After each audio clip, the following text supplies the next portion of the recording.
pared celular, ¿verdad? Tenemos a los beta-lactámicos que se vuelven a dividir y tenemos a los glucopéptidos. Después vimos los inhibidores de la síntesis de ADN, quinolonas y sulfonamidas. Ahora sí ya puedo empezar a grabar porque ya estamos mucho. Un ratito.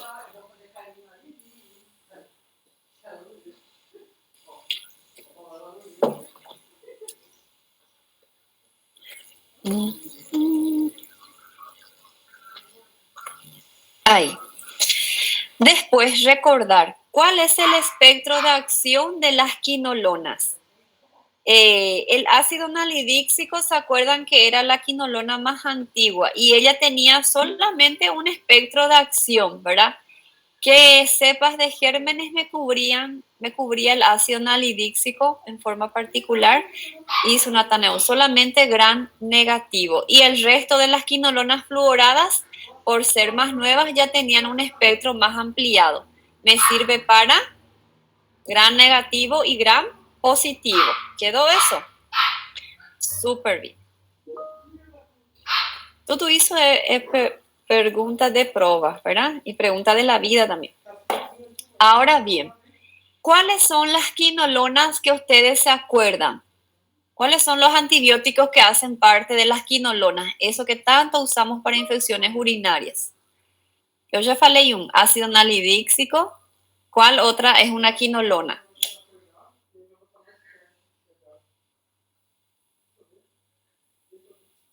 Ciprofloxacino. Sí, John Mara. Todos los que terminan floxacino son de la familia de las quinolonas. Nor, ¿verdad? Levo, moxifloxacina, ¿está bon? Las fluoroquinolonas, exactamente. Ya tenemos identificado entonces. Ahora, ¿para qué yo puedo estar prescribiendo esas quinolonas? ¿Cuáles son las indicaciones de uso? Bianca, sulfonamidas, ¿qué tiene que ver sulfonamidas ahora? Todavía no. ¿Para qué podemos usar, chicos, las quinolonas de modo general? Infecções gastrointestinais. Puede ser las infecciones tipo diarreas infecciosas. Respiratórias, infecções respiratórias. Respiratorias, infecciones urinarias, exactamente. Son las 3 líneas de infecciones que ella maneja súper bien, ¿verdad? Ok. ¿Cuál es el espectro de acción de las sulfonamidas? ¿Qué gran abarca el efecto de las sulfonamidas?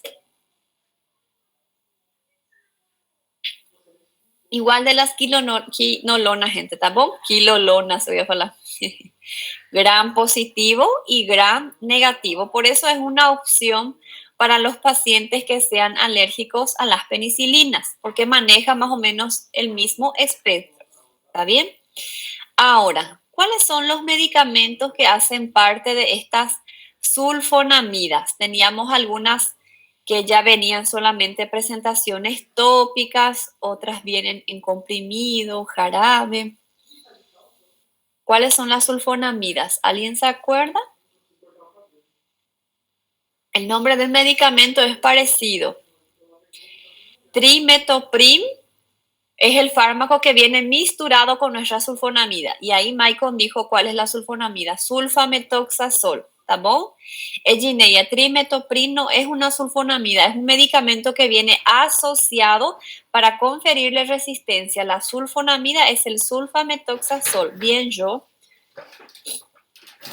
Y las que venían en parche, en crema, ungüento, pozinho, aquellas que venían ahí está Natanael, en presentaciones tópicas, ¿verdad? La sulfasalacina, sulfadiazina. Muy bien. Ahora, ¿para qué nosotros podemos utilizar esas sulfonamidas? Tiene un uso similar a las quinolonas, ¿verdad? ¿Para qué se puede utilizar? ¿Para qué tipo de infección? Eso es fácil también de recordar.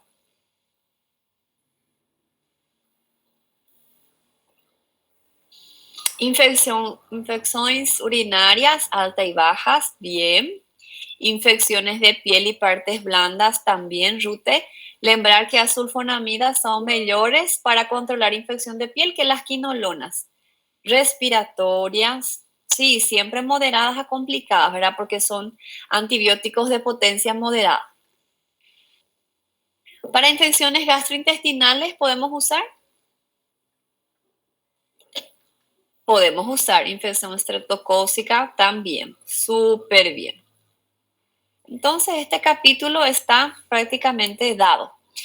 Para terminar, ¿podemos usar las quinolonas en gestantes? Proibido em No, gestante. prohibido. ¿Y asulfonamidas?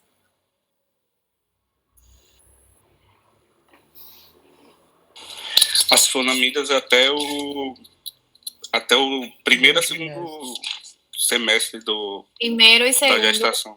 Sí, semestre de la gestación, porque si no va a acontecer lo que dijo Michael. Si administramos en el tercer trimestre, el bebé nace con hiperbilirubinemia. Perfecto. Entonces, clase dada, contenido aprendido. Qué gusto. Voy a cambiar mi slide un ratito. Espera ahí.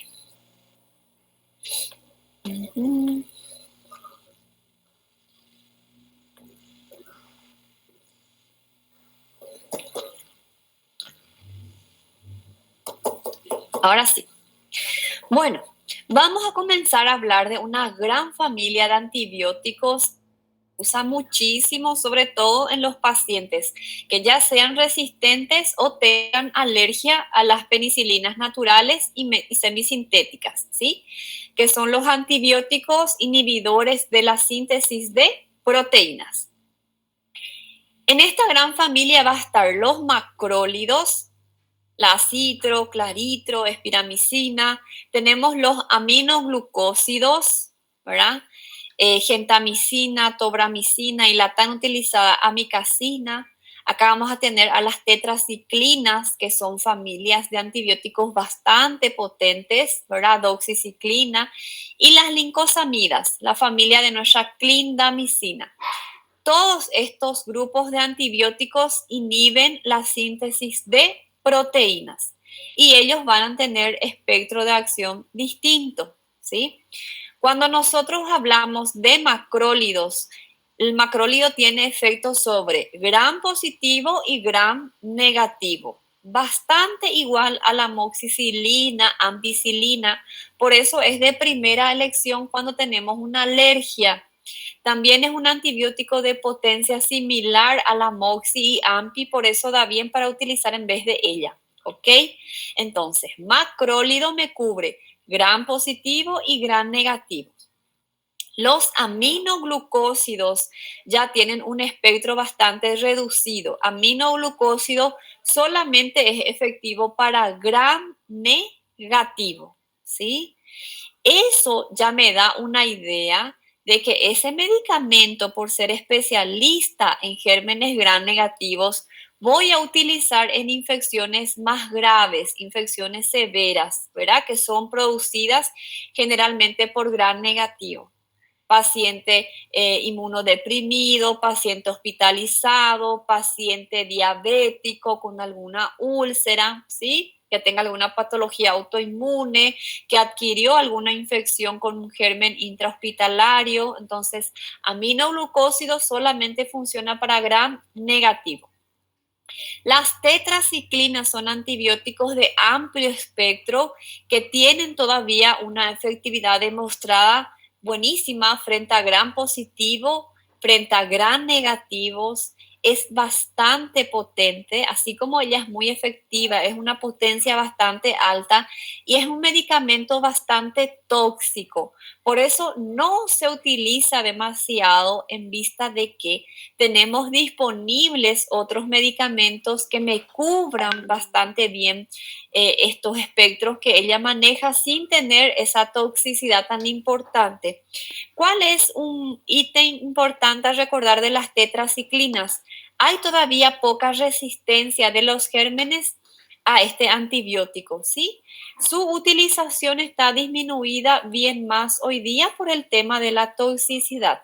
Ya se fueron produciendo otros antibióticos que tienen el mismo efecto sobre gram positivo, gram negativo, sin ser tóxico, pero muchas veces tenemos que apelar para las tetraciclinas por la cantidad de resistencia que ya existe. Las lincosamidas, ¿verdad? La clindamicina me sirve para manejar gram positivos y anaerobios. Entonces, ya también me da una idea, ¿verdad? Si cubre germen anaerobio, casi siempre esos gérmenes afectan pacientes de riesgo, pacientes hospitalizados, neutropénicos, diabéticos, inmunodeprimidos, ¿está bien? A ver, ¿qué me dicen acá? Normal, normal. Ah, ya no me está escuchando. Bueno, entonces vamos a repetir para recalcar y fijar el espectro. Macrólido, vayan anotando. Macrólido, gran positivo, gran negativo. Aminoglucósido, gran negativo.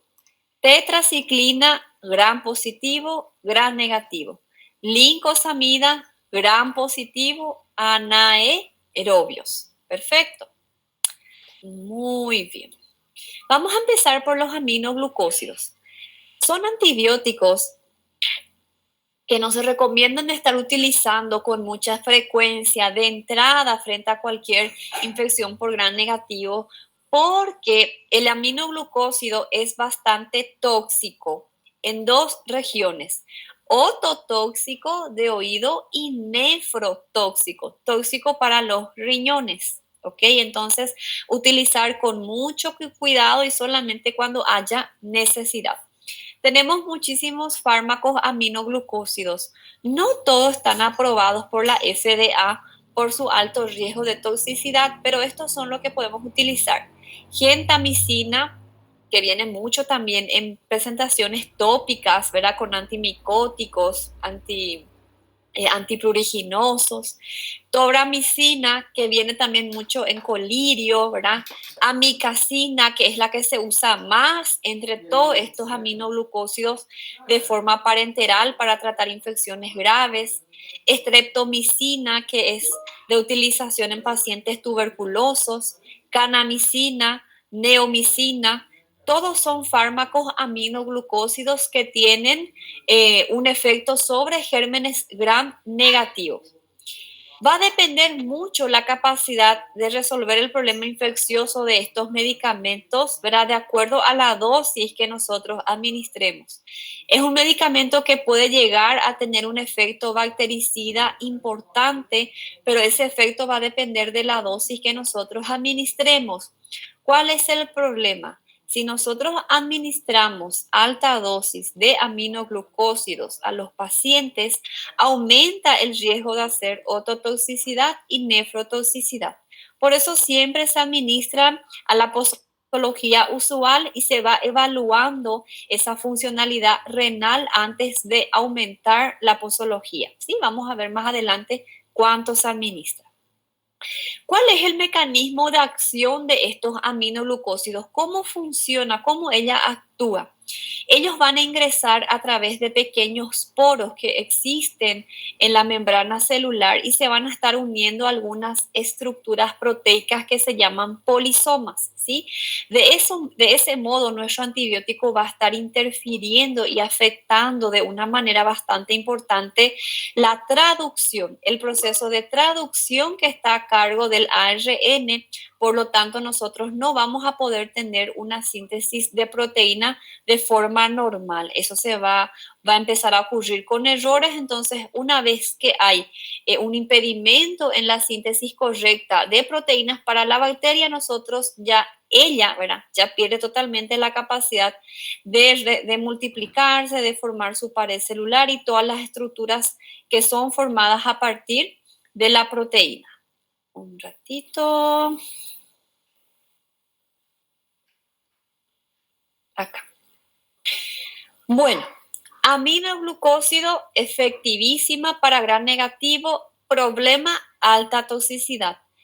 Gran parte de los pacientes que se someten al tratamiento con este fármaco llegan a desarrollar problemas de audición y de equilibrio, ¿sí? Y algunos también van a ser inducidos a estar teniendo una falla aguda renal. El aminoglucósido puede estar afectando tanto la parte vestibular, ¿verdad? Por eso nosotros vamos a tener alteraciones del equilibrio, lo que se va a traducir en mareos frecuentes que pueda tener el paciente, y también va a estar afectando el sistema coclear, donde el paciente va a empezar a tener una disminución de la audición, la hipoacusia, ¿está bien? Nosotros tenemos que tener un diálogo importante con ese paciente que se está sometiendo a un tratamiento sistémico.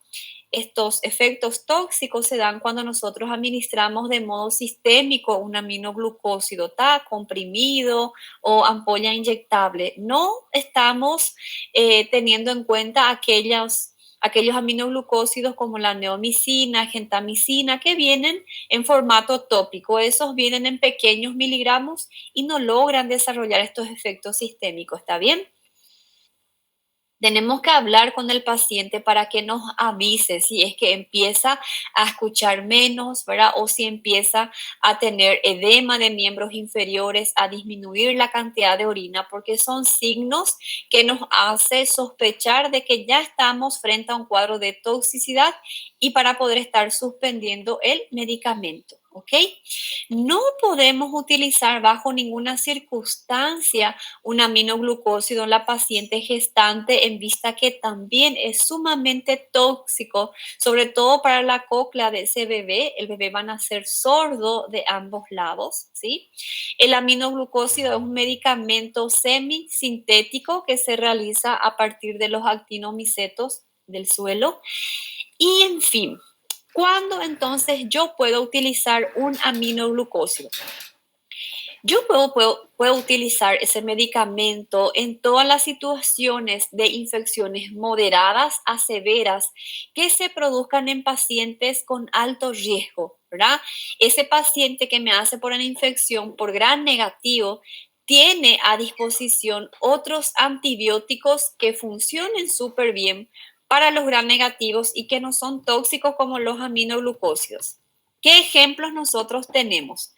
Sabemos que podemos usar la cefalosporina de cuarta generación, la cefalosporina de tercera generación, piperacilina, oxacilina, meticilina, ¿verdad? Hay varios medicamentos que no son tan tóxicos como él y me cubre súper bien pacientes graves con infecciones por gram negativos. Entonces, vamos a utilizar cuando estos pacientes ya no respondan al tratamiento con esos antibióticos, sean resistentes, ¿verdad? Cuando desarrollen alergia a esas líneas de medicamentos. En esas situaciones podemos utilizar pacientes sépticos, ¿verdad?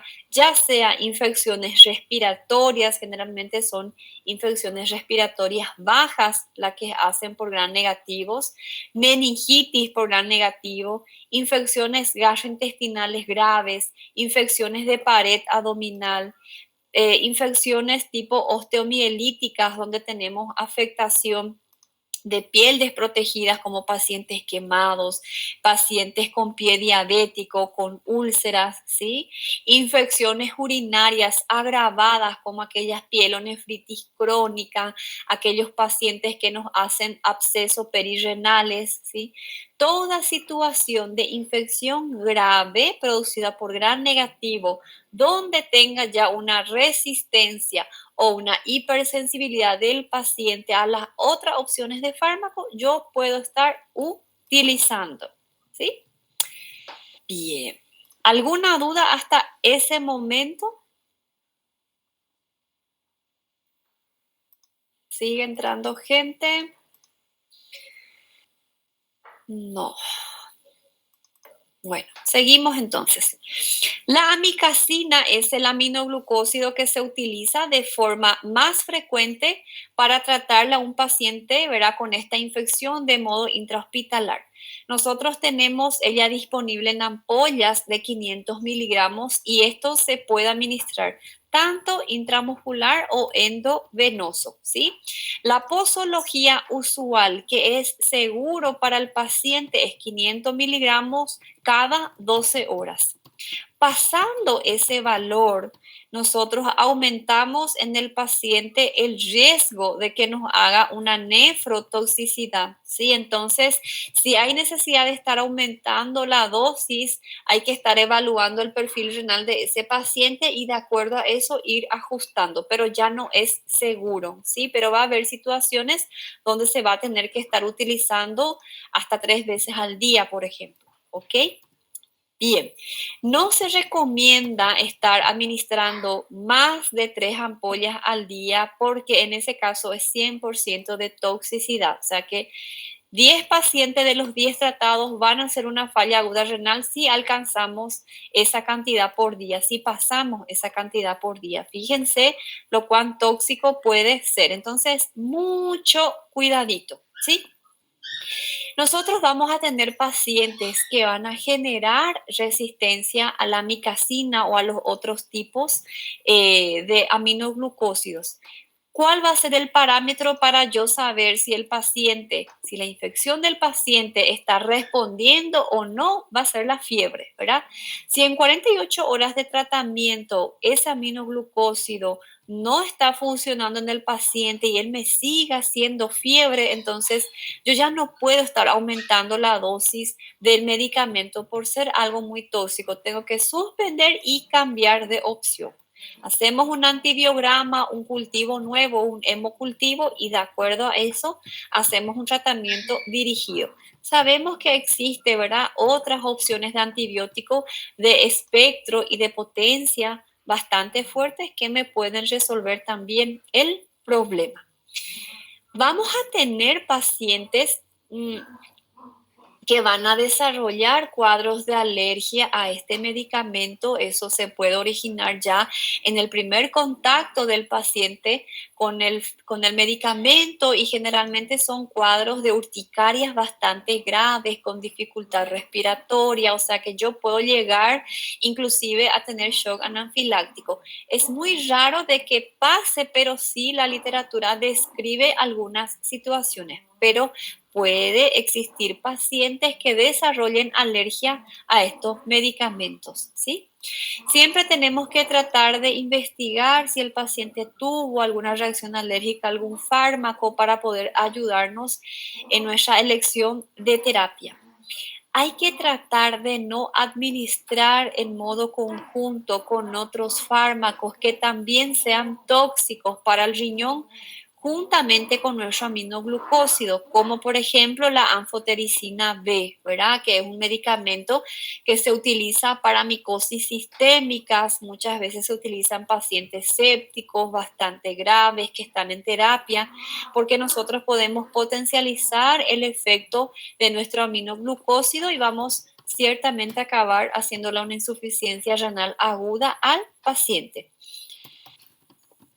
Tampoco estar mezclando mi aminoglucósidos con diuréticos, ¿sí? Porque yo voy a estar forzando esa funcionalidad renal y también tiendo a empeorar más el cuadro de mi paciente. ¿Cómo nosotros vamos a sospechar que ese paciente me está haciendo un cuadro de alteración de la función renal? Todo paciente que se trata con aminoglucósidos cada 48 horas se le debe de estar solicitando un perfil renal, estar valorando el valor de urea, de creatinina y estar solicitando orina de 24 horas para ver cuánto está esa tasa de filtración glomerular y ver si ese paciente no está perdiendo proteínas en orinas. Son parámetros que nosotros tenemos a mano para saber si hay alguna lesión renal o no, ¿verdad? Si mi paciente empieza a aumentar la cantidad de urea y creatinina, si empieza a disminuir la tasa de filtrado glomerular, si empieza a perder proteínas en orina, esos son indicadores de que yo estoy empezando a tener una falla aguda renal y es el momento de parar con ese antibiótico, ¿sí? Bien, yo voy a tener un mayor riesgo de hipoacusia, de pérdida de la audición en los pacientes que ya tengan lesiones renales previas, como los diabéticos, pacientes portadores de glomerulonefritis y compañía, porque son pacientes que tienen ya una dificultad mayor para estar excretando el medicamento, entonces en ellos tiende a concentrarse en mayor cantidad en sangre, ¿sí? Entonces tener mucho cuidadito para estar administrando un fármaco que sea nefrotóxico en un paciente nefropata. Parece algo que es obvio, pero muchas veces se nos escapa, ¿sí? Estamos ahí tan preocupados con el paciente que está grave, solo miramos su antibiograma que funciona para tal medicamento y ya salimos administrando, y muchas veces no paramos para mirar, para prestar atención si el paciente está orinando bien, si no está con miembros inferiores hinchados, no buscamos una nefropatía diabética, era diabético luego y ya tenía la funcionalidad renal comprometida. Entonces, tratar de no trabajar de modo muy automático y parar y ver todos los factores de riesgo que tiene mi paciente antes de utilizar un aminoglucósido. ¿Está bien? Michael, orina de 24 horas, doctora, cortó aquí. Sí, orina de 24 horas para ver la tasa de filtrado glomerular y tu perfil renal para ver urea y creatinina. Y la albúmina también vas a ver en esa orina de 24 horas, ¿verdad? Si ya hay pérdidas de proteína en la orina. Todo bien. Se fijaron que yo les puse hace rato que la amicacina viene en ampollas, ¿verdad? De 500 miligramos. La gentamicina, por ejemplo, nosotros tenemos también en ampollas para administración tanto endovenoso como intramuscular. También tenemos en óvulos vaginales para el manejo de vaginosis, de infecciones recurrentes, ¿verdad? Tenemos en presentaciones tópicas que viene mezclado con antimicótico, con corticoide para aquellas micosis e infecciones sobreagregadas de piel.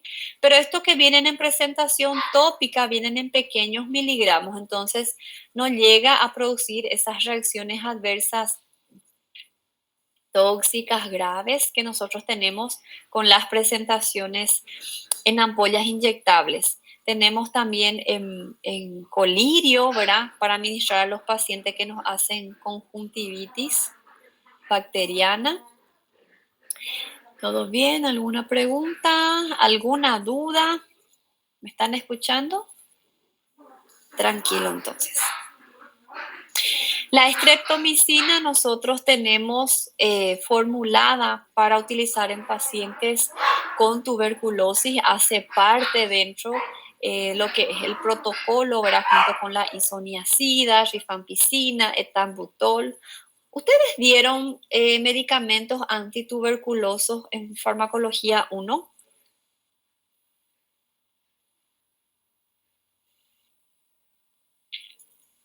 ¿No?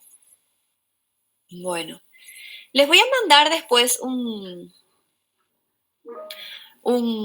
esquemita ahí de medicamentos antituberculosos, entonces, ya que nos dieron.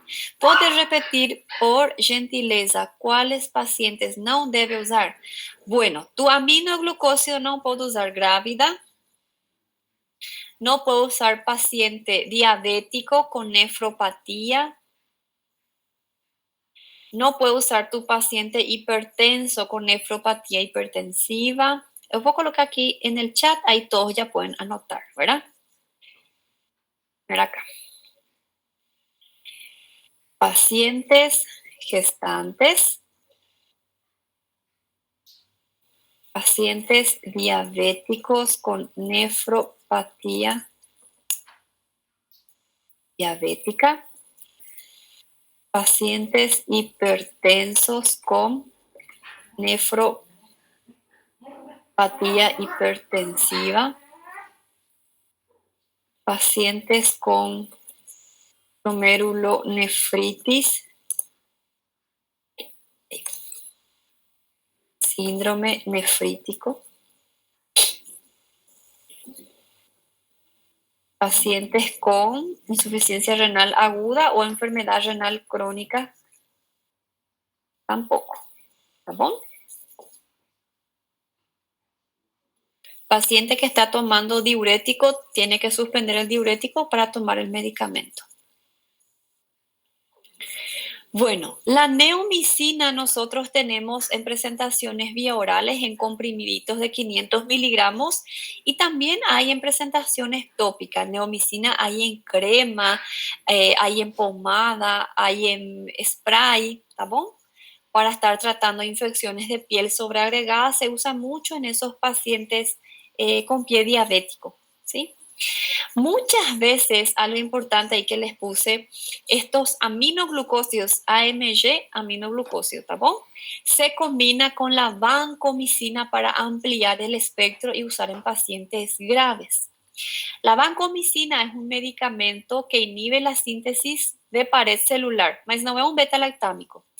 Ella funciona para infecciones graves, se usa en infecciones importantes porque es de una potencia muy grande, pero ella es especializada en gram positivo, ¿está bien? Cubre todo lo que es gram positivo de la mejor manera posible, entonces es muy útil mezclar la especialista en gram positivo con nuestro especialista en gram negativos. Y ahí tenemos una duplita imbatible para manejar pacientes graves. ¿Está bien?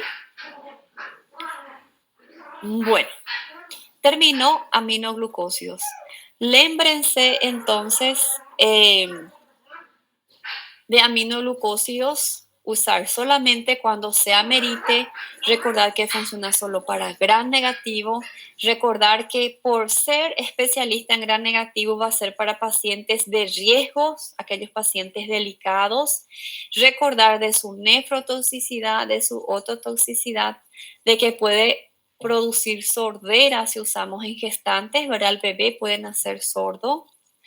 Recordar que esos efectos tóxicos se limitan a lo que es de presentación sistémica, que podemos usar tranquilamente las presentaciones tópicas cuando hay necesidad, ¿sí? Bien, esas cosas lo que importa de este capítulo. Ahora, vamos con los macrólidos. Los macrólidos son buenísimos, se usan muchísimo, ¿verdad? Tiene un espectro de acción bastante práctico, tiene un costo accesible.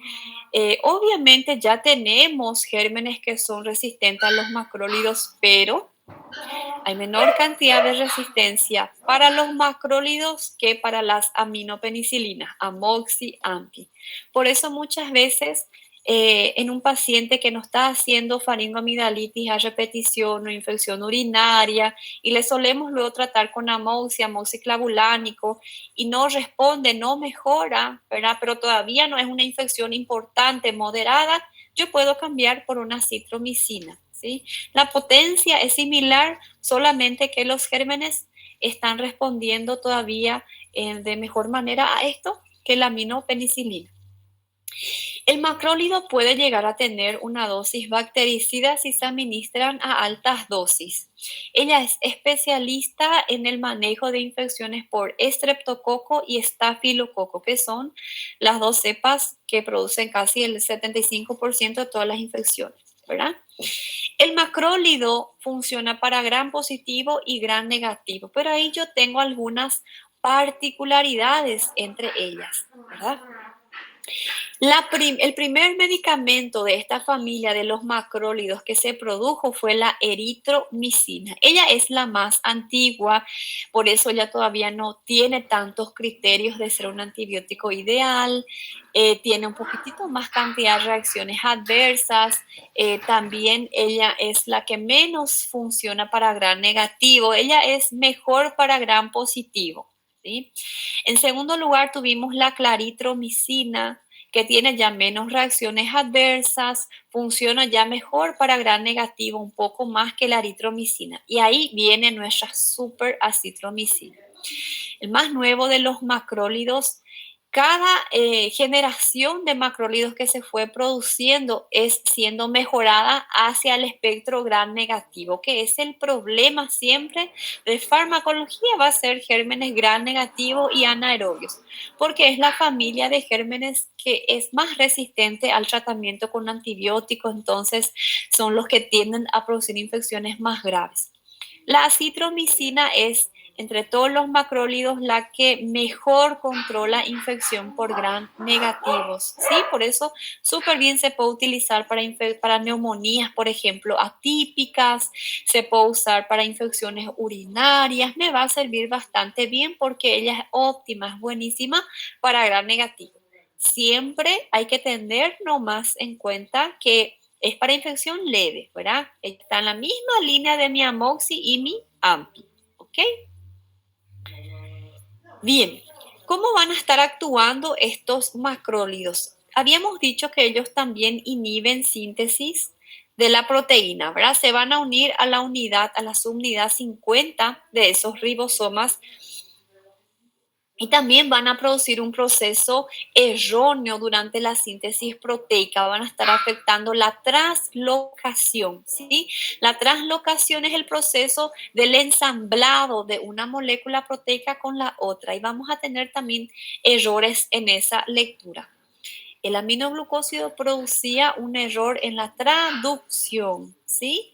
Los macrólidos van a tener un efecto sobre la translocación. Conceptos básicos de biología, si no se acuerdan, hay que volver a repasar. Vamos a ver un poquitito la farmacocinética de cada uno de ellos. Van a tener ciertas particularidades. La eritromicina habíamos dicho que es el macrólido más antiguo, el primero que se produjo, es la que funciona más para gram positivo y menos para gram negativo, ¿verdad?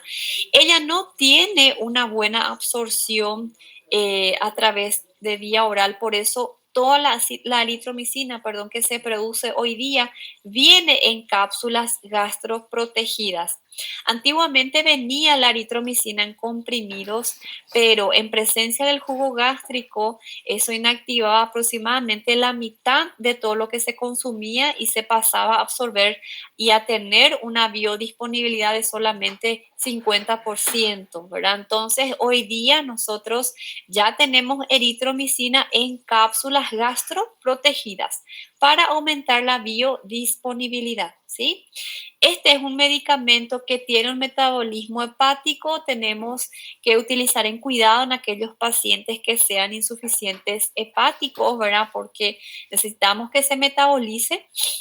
Y es un fármaco que se puede estar utilizando en los nefrópatas, ¿sí? ¿Por qué? Porque es de eliminación biliar, ¿sí? Se excreta a través de las heces. Entonces, si tenemos un paciente con alguna disminución de la funcionalidad renal, no corre el riesgo de intoxicarse porque ese medicamento no se va a excretar luego a través de la orina, sino va a ser a través de heces. ¿Está bien? Ok, eso es lo importante, ¿verdad? Saber que existe un medicamento que me cubre gram positivo, un chiquitito gram negativo y que puedo usar en esos pacientes con filtrado glomerular reducido. Nosotros tenemos la eritromicina en presentaciones sistémicas, en comprimidos y hay también para infecciones de piel en crema. ¿Está bien? Vamos a mirar el chat un ratito. Acitromicina, ¿se puede usar en infección de garganta? Podés. Faringomidalitis bacteriana, podés usar. Si tu paciente es alérgico o tu paciente no sabe si es alérgico, podés usar un acitro, no hay problema.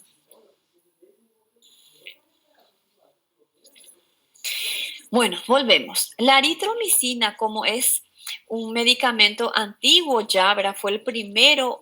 Habíamos dicho que no tiene tantos criterios, entonces tiene una necesidad de estar administrándose varias veces al día, ¿sí? Esta eritro tenemos que dar 4 veces al día. Se van a fijar que los fármacos más antiguos tienen este problema. Es de un tiempo de vida media cortita, entonces tiene la necesidad de administrarse en varias dosis. A diferencia de los medicamentos ya más nuevos, se administran generalmente una sola vez al día, un máximo de 2 veces al día.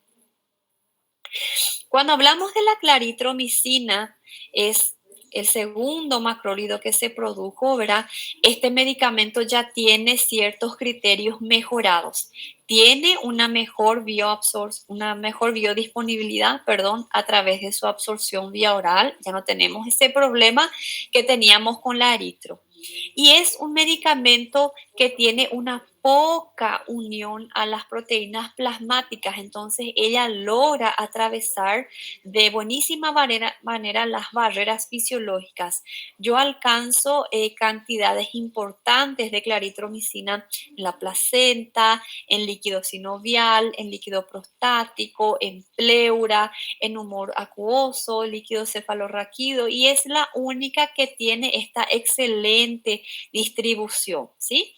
La claritromicina ya cambia, es un medicamento que ya hay que atender para administrar en nefropatas porque es un fármaco que tiene una excreción a través de la orina, entonces hay que atender esa parte, muchas veces vamos a tener que ajustar la dosis para evitar que nuestro paciente se intoxique. ¿Está bien? La claritromicina viene en comprimidos de 500 miligramos y esta ya se da menos veces al día, 2 veces por día. Después tenemos la acitromicina, ¿verdad? La acitromicina es la más nueva, ya tiene la facilidad de que se administra una sola vez al día y vemos todavía muchos colegas que siguen administrando acitro cada 12 horas. Eso está mal. El tiempo de vida media de ellas, 17, 18 horas, es bastante amplia, entonces eso es suficiente para administrarse una vez al día. ¿Cuál es el problema de la acitromicina? No podía ser así todo lindo luego, ¿verdad? La acitro funciona súper bien para gram negativos, se da una sola vez al día. Es un medicamento que podemos usar en nefropata porque se excreta totalmente a través de las heces, pero para no ser todo color de rosas tiene un problema. Disminuye mucho su biodisponibilidad si nosotros administramos junto con alimentos. Entonces, tener ese cuidadito cuando vamos a prescribir una acitromicina de tomar el comprimido alejado de alimentos. Media hora antes, media hora después, hacer jejum, no comer nada. ¿Está bien? Yo siempre pongo una hora antes y una hora después, porque el paciente a veces ve 20 minutos y ya quiere dar como media hora, ¿verdad? Y eso interfiere directamente en nuestro tratamiento. Bueno, la acitromicina nosotros tenemos jarabe para niños y para adultos tenemos comprimidos, ¿verdad? Comprimidos de 500 miligramos que se da una sola vez al día. Ahora, ¿para qué nosotros podemos usar estos medicamentos macrólidos? Yo puedo utilizar para infecciones respiratorias altas y bajas, sinusitis, otitis, faringoamigdalitis, neumonías. Me funciona súper bien porque me cubre gram positivo y la acitromicina me cubre gram negativo excelente, ¿verdad? Bueno. Puedo utilizar para infecciones de piel y partes blandas. Funciona súper para estáfilo, estrepto, ¿verdad? Especialmente la claritro y la acitromicina. Podemos usar para infecciones gastrointestinales los cuadros de gastritis crónica que se producen por Helicobacter pylori. Ese germen es bastante sensible a la claritromicina. Entonces ella hace parte del protocolo de manejo de gastritis crónica. ¿Está bien? Se hace paciente que viene con síntomas de gastritis, se hace la endoscopía, se observa la erosión de la mucosa, se hace el test de la ureasa. Si viene positivo, quiere decir que tengo Helicobacter pylori. Y ahí el paciente tiene que tomar su omeprazol, claritromicina. ¿Sí? Bueno, yo puedo utilizar también para infecciones de transmisión sexual, ¿sí? La clamidia, por ejemplo. La eritromicina, desde aquella época que se produjo, se utiliza mucho para la tos ferina. También podemos utilizar para las infecciones gastrointestinales, diarreas producidas por Clostridium, ¿sí? Y por Campylobacter jejuni también. Y hay un macrólido que quiero que se fijen que está acá en el cantito abajo. O coloqué toxo de toxoplasmosis en embarazadas. Este medicamento se llama espiramicina. Es un macrólido nuevo, bastante caro, ¿sí? Y ella es de utilización estricta para el manejo de toxoplasma. Y es una opción que no es teratogénica, no es tóxica para el bebé, entonces es de utilización exclusiva en pacientes embarazadas con toxoplasmosis. Y eso es una pregunta dura válida. ¿Qué medicamento se utiliza como protocolo para el tratamiento de toxoplasmosis en grávidas? Espiramicina. ¿Está bien? Entonces son varias las utilizaciones que nosotros podemos tener con los macrólidos, ¿verdad? Infecciones respiratorias, gastrointestinales, piel, ETS, ¿verdad? Infecciones urinarias también podemos adicionar acá y esta espiramicina que es exclusiva de toxoplasmosis. Entonces, atender un chiquitito con la eritromicina porque este medicamento puede aumentar de forma transitoria las enzimas hepáticas, GOT, GPT, un paciente que tenga cirrosis, esteatosis, esto puede estar exacerbado, ¿sí? La acitro y la claritromicina ya no tiene esa capacidad de estar aumentando esas enzimas hepáticas. Lo que nosotros podemos ver de reacciones adversas son cuadros gastrointestinales, con más frecuencia malestar, náuseas, ¿verdad? Un chiquitito de vómitos y ya en menor cantidad arritmias. Las arritmias se pueden describir más con la claritromicina, pero es menor al 2%, entonces es ínfima la cantidad de pacientes que van a desarrollar. Vamos a tener ciertos medicamentos que van a presentar algunas interacciones importantes y la que más produce interacción es la eritromicina por ser un medicamento antiguo y todavía no posee tantos criterios de calidad. La acitro y claritro en ese sentido son bastante seguras, ¿sí? La eritromicina puede aumentar la concentración de carbamazepina, para que usan pacientes psiquiátricos, pacientes con trastorno bipolar, con esquizofrenia, con epilepsia, y esto tenemos que ajustar la dosis para menos porque tiene un efecto depresor sobre el sistema nervioso central. También aumenta la concentración de corticoides, puede producir un Cushing, un hipercortisolismo en el paciente. Aumenta la concentración de digoxina, que es extremadamente peligroso. Este medicamento puede producir una intoxicación digitálica, ¿sí? Puede aumentar la concentración del valproato de sodio, que es un antiepiléptico clásico también. Y puede aumentar la concentración de la warfarina, medicamentos para el manejo de cuadros de coagulación. Entonces, atender mucho cuando se va a administrar una eritromicina. Por eso hoy día es muy difícil de ver ya que se utiliza la eritromicina para el manejo de las infecciones de los pacientes, justamente por no ser una droga muy segura, lleno de reacciones adversas y con muchas interacciones peligrosas. ¿Alguna duda sobre macrólidos? O sea, no use eritromicina exactamente, ¿verdad? Usar como última opción.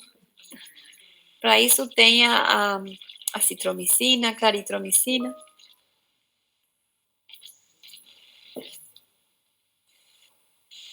Bueno, vamos entonces con el siguiente medicamento que es la clindamicina.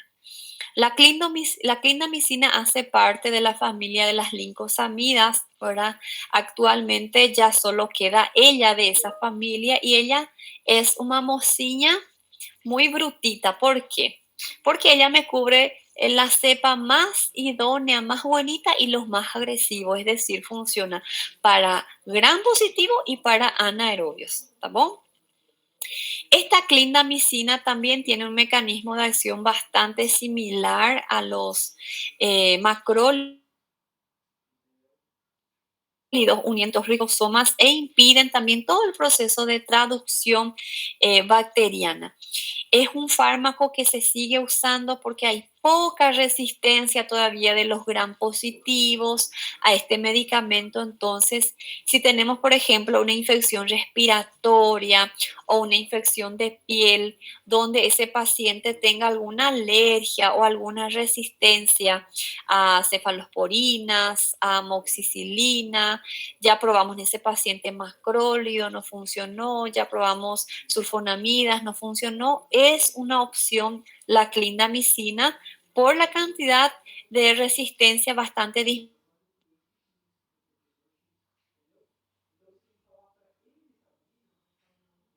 disminuida que todavía hay, ¿sí? Este medicamento tenemos disponible en jarabe para niños y en comprimidos para su administración vía oral. Tiene una buena biodisponibilidad. Esos camioncitos que están ahí yéndose a todos los lados es para demostrar que la clindamicina tiene una extensa distribución a todos los tejidos, es decir, tiene poca unión a las proteínas plasmáticas, entonces logra atravesar las barreras, ¿verdad? Y vamos a encontrar en todos los líquidos corporales importantes cantidades del fármaco. Es un medicamento que se excreta a través de la orina, entonces tenemos que tener el cuidado de ajustar en pacientes renales. La clindamicina nosotros tenemos en presentaciones de 300, 600 miligramos y hay óvulos también. Fíjense, esa caixinha blanca con vermelha del medio es para administración intravaginal, ¿sí? Nosotros tenemos que administrar la clindamicina 4 veces al día. Es un fármaco antiguo ya, pero sigue siendo efectivo. Y es una opción para nosotros tratar infecciones por gram positivo, infecciones respiratorias, infecciones de piel y partes blandas, las situaciones de vaginosis que se producen por gram positivo, ¿verdad? Son medicamentos que funcionan sumamente bien para gram positivo. Es una opción para los pacientes que tengan alergia a las otras familias, ¿verdad? O que ya tengan resistencia, pero ella tiene un problemita. Ella puede inducir una lesión gástrica, puede inducir cuadros de gastritis, con dolor de estómago, náuseas, diarreas. Entonces tenemos que tratar de evitar en aquel paciente que ya tenga luego una gastritis aguda, gastritis crónica, o sea, portador de úlcera. Ese es un recordatorio importante, ¿está bien? Muy bien. ¿Alguna duda sobre la clindamicina? ¿Trabó? No. ¿Todo bien? Muy bien. Seguimos entonces.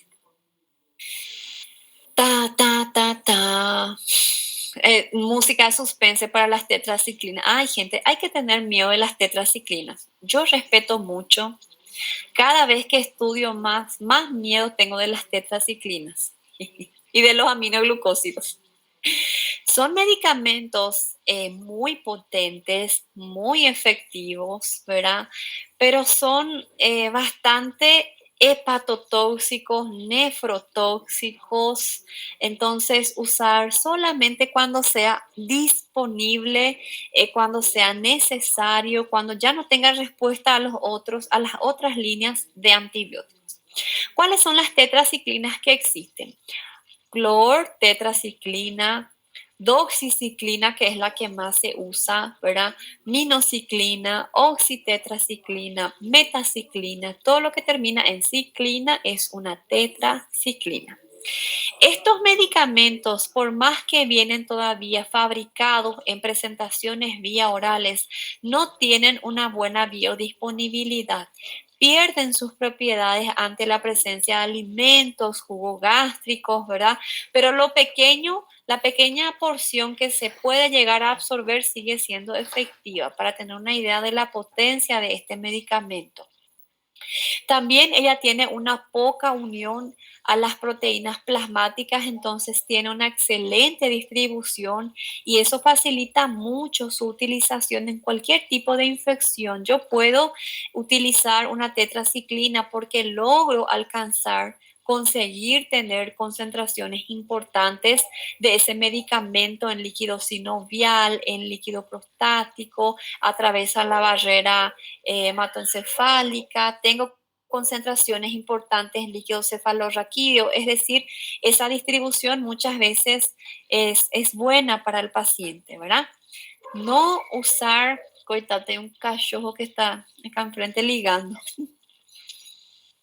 Es un medicamento, gente, que tiene que pasar lejos de pacientes con nefropatía, por el amor de Dios. Aminoglucósidos, anfotericina B, que vamos a ver después, tetraciclinas, son una de las drogas más nefrotóxicas que hay. Entonces, pacientes que tengan la funcionalidad renal disminuida, aquellos que mencionamos hace rato, ¿verdad? Paciente con nefropatía hipertensiva, paciente con diabetes que tenga ya una nefropatía diabética, no usar, ¿ok? Bien.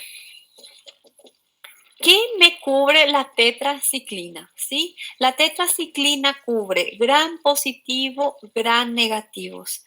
Actualmente nosotros ya empezamos a tener ciertos gérmenes que son resistentes a la acción de la tetraciclina, algo que va en su contra y está limitando ya un chiquitito su uso, ¿verdad? Ya no le convenía luego el olfato, como ustedes dicen, de ella ser muy tóxica. Y ahora ya comienza a existir gérmenes que sean resistentes. Otro punto en contra de su utilización, pero sí recordar de la potencia alta que ella tiene. ¿Cuáles son los gérmenes que tienen todavía una sensibilidad para la tetraciclina? La Rickettsia, Mycoplasma, clamidias y algo sumamente importante. ¿Ustedes lembran cuando estábamos hablando de las penicilinas resistentes a penicilinasa, oxacilina y meticilina? Y dijimos que ya hay la línea de gérmenes, los estafilococos resistentes a la meticilina, ¿verdad? En ese caso, la tetraciclina no funciona. Entonces, es una opción en esas infecciones para estafilococo meticilino resistente. ¿Ok? Bien. Aparte de estas infecciones atípicas, ¿en qué situaciones nosotros podemos utilizar? En infecciones severas donde necesiten un antibiótico bastante potente producidos por gram positivo y gram negativo, ¿verdad? Infecciones respiratorias, infecciones de piel y partes blandas, infecciones intraabdominales como peritonitis, abscesos de pared también que suelen ser bastante graves, infecciones urinarias, sumamente resistentes a otros antibióticos. Ya hay autores que desaconsejan totalmente su utilización en urinario en vista de que es un medicamento nefrotóxico, pero a veces en el urocultivo el germen ya es sensible solamente a este medicamento y tenemos aminoglucósido y tenemos carbapenémico como opción. Entonces esta es la más inocua para estar utilizando, ¿verdad? Infecciones gastrointestinales y algunas enfermedades de transmisión sexual, como la clamidia, ¿verdad? Y la gonorrea. ¿Ok? Bueno, vamos a recordarnos algunas reacciones adversas que pueden estar surgiendo entonces con las tetraciclinas, ¿sí? Nosotros podemos tener hepatotoxicidad, aumento de la cantidad de GOT, GPT, especialmente en esos pacientes alcohólicos, pacientes que toman mucho paracetamol, pacientes que suelen tener hipercolesterolemia y son candidatos de esteatosis grasa, ¿verdad? Aparte de ser nefrotóxico, hepatotóxico, produce reacciones de fototoxicidad, fotosensibilidad. El paciente no puede salir en el sol porque la piel queda muy sensible, los ojos quedan muy sensibles y puede sufrir quemaduras, ¿sí? La tetraciclina no se recomienda, no se puede administrar de modo intramuscular porque irrita mucho el músculo, ¿entendieron? Ahí yo les puse dos presentaciones más comunes de la tetraciclina para tratar de forma sistémica, ¿verdad? Tenemos de 500 miligramos y la doxiciclina viene de 100 miligramos y esto se da 4 veces al día, ¿ok? Bueno, con esto nosotros terminamos lo que son inhibidores de la síntesis de proteínas. La próxima clase vamos a hablar de polimixina, nistatina, vancomicina, ya algunas líneas de medicamentos que faltaron. Ya es poco lo que nos sobra de antibióticos. Después ya vamos a estar viendo los antivirales y antimicóticos y antiparasitarios. ¿Ok? Bueno. La clase de hoy van a encontrar en el Goodman, capítulo 54, 55, donde habla solamente de fármacos antibióticos que inhiben la síntesis de proteínas, y ahí, como de costumbre, les puse algunos links bastante legales para ustedes entrar a mirar y estar complementando sus estudios. ¿Tienen alguna duda? Muy bien. Nuestra frasecita del día, ¿verdad? Demuéstrate a ti mismo que ustedes, mis queridos, pueden ser mejores cada día. Todo el día es una oportunidad para nosotros mejorar con la persona que está a nuestro lado, con la persona que está a nuestra frente. Tenemos que tener nada más esas ganas de superación y tratar de ser siempre mejores, ¿verdad? Cada día ir mejorando como alumnos, como hijos, como esposo, como madre, como enamorada, como ama de casa, como médico, como profe, como alumno, ¿verdad? En todos los ámbitos de nuestra vida.